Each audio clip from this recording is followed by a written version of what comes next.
All right, here we go with Confessions of a Nashville Songwriter. Well, I broke one of my rules this week about comparing your songs to songs that are on the radio. I got an email last week from a Nashville producer, big time guy, looking for a single for their new artist. The artist has had songs out before. Hey, looking for a single immediately, go, radio now, urgent, right now, let's find a single. So I sent 6 songs, I guess, this week. And every response, and this is very common, was pass. That's all you get, that's all they respond back with is pass. Which is fine. Just didn't dig the songs. I thought they were competitive, but what I think doesn't really matter. Then, driving this morning, and the Kix Brooks Top 40s Countdown's on, so I'm listening because I want to hear the new songs that are out. They're in like the high 30s or something like that. Brand new artist, brand new single. I've heard of the artist, but never heard any of the music. Play the single, and I'm going, what? That's the single? It's something like, I want a good time, I'm looking for a good time, I'm fishing for a good time, something like that. One of those. It's been done 1,000 times, and there's been a bunch of hits that have said, I'm looking for a good time, I want a good time, all that. So I'm driving going, son of a, that's it? That's what they're looking for? And then I caught myself and went, wait, stop it. Stop it. That's not necessarily what they are looking for, whoever they are. That's just a single they chose. Happened to not be one of my songs, which pissed me off. Not really, but indirectly, because after I sent all those songs and pass, and then I hear that, I'm like, what? Ugh! But don't go down that rabbit hole, because it's dangerous down there. I've said it before, but that's how you end up playing for tips in Texas, which is good too. But if you're trying to get songs on the radio, that's not really where you're trying to go.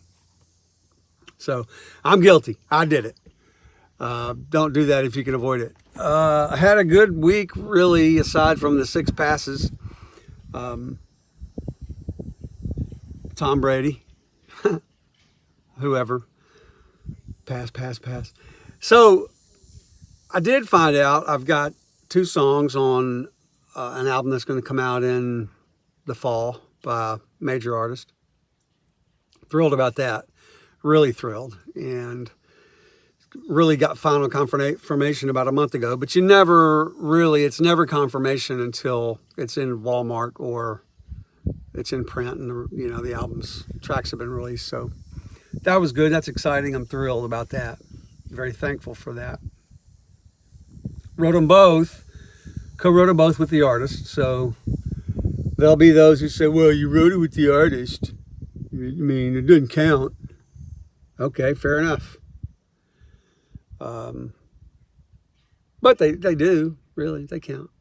So, thrilled about that. My son,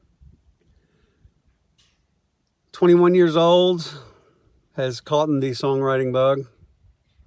I think he's written 4 songs this week. So it's off to the races with him. I've been kind of listening to some of his stuff and kind of letting him do his own thing. I don't want to influence him, trying to coach him when I can. And that's kind of really exciting. That's fun to see that. I guess anybody who's a songwriter, when a member of your family, especially when it's one of your kids, jumps on, it's kind of exciting, I think. So that was fun. We'll see how he does. We'll see where he goes. One thing I get a lot is, hey, do you think if we could write sometime? Maybe. I don't know. It's not a matter of do I want to or do I not want to when you send me a request like that or an email like that. It's, do I have the time? Because my publisher just is really booking me to death, which is fantastic. That's what they're supposed to do, and that's what I want. That's what I want them to do. So if I don't respond, or if I say no, I can't, it doesn't mean no, I don't want to. It just means I can't. I don't have time right now. And another thing, and I think you'll hear this from writers, and it's true, is contractually, and usually you're prohibited from writing with writers who aren't signed to a publishing deal, because that can protect the publisher from somebody down the line going, hey man, I wrote that song with so-and-so, and so-and-so ripped it off and went and wrote it with somebody else, and now it's out and it's a single. So publishers and labels too are really mindful of that. They want to make sure that whoever you write with is signed to a pub deal, so they're protected. And also you want to make sure the publisher does, if you write a song with someone that they don't really know and they like the song, that writer will cover their half of the demo if there's demo cost involved, because they're expensive. So they don't want writers on scholarship, paying for their demos. And I get that. It is a money thing. It's about money for sure. Everybody's trying to generate royalties and try and make a living. So don't ever take that personally if I or another writer says, man, I just can't right now. Or it means I just can't right now. It doesn't mean I hate you and you suck. It just means I can't right now. So don't read anything into that when people say that. I also get, a lot of my buddies do too, I'm going to send you some songs to see what you think. I'm really not supposed to listen either, because same thing, the labels are afraid someone's going to go, hey, you ripped me. You heard my song 5 years ago and you ripped me off. Well, I didn't, really. Probably don't even remember that song. So I wouldn't do that anyway, personally. I'm not ever going to steal somebody's, or borrow, really, somebody else's material. So I usually won't listen. Sometimes I can. I'll listen to a little bit because I like to. I hate to tell people no, just because people help me early on.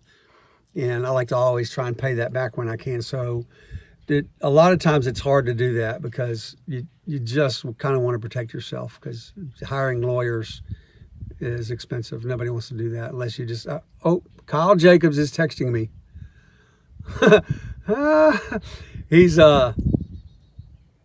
He's making fun of a certain NFL football team's name currently. He's a big Vikings fan, so anybody that's not a Viking, it sucks, and he hates them. So go Vikes, KJ. Skull? Is that what they say? Skull? I don't know, whatever the Vikings say. I'm saying that to you. And I guess that's probably about it for this week. It was a good week. Oh my gosh. Wrote with Hannah Dasher. If you don't know Hannah, look her up. Check out some of her YouTube videos. She's a singer. I think she's on Sony, and she's a writer, and she is a freaking bottle rocket. She's amazing. I love everything about her. I love her to death, and can't wait to really work with her again. So if you get a chance to check out Hannah Dasher, check her out, because she's worth your time. And this guy, Ross Cooper, check him out. He's a real deal too. They're all paying me $100 each to say this, so just so you know. No, they're not. But so this week, man, I'm guilty. I violated one of my own rules by listening to a song on the radio and going, huh? What? But the song on the radio is the one that won, so joke's on me. So don't do it. And I'm talking to myself and you. So anyway, y'all get out there, flex that songwriting muscle, do it every day, get after it. And, or if you're not a songwriter, if you just sort of like songwriters, thank you for that. And go buy somebody's music this week. They need it. They can't make any money on the road, man. They got people to feed. So if you know somebody might enjoy these, pass it along, send it to somebody. Do whatever you want to do on your social media thing. But I would appreciate it if you do that. And if you know somebody who wouldn't like it, tell them my name is Kyle Jacobs.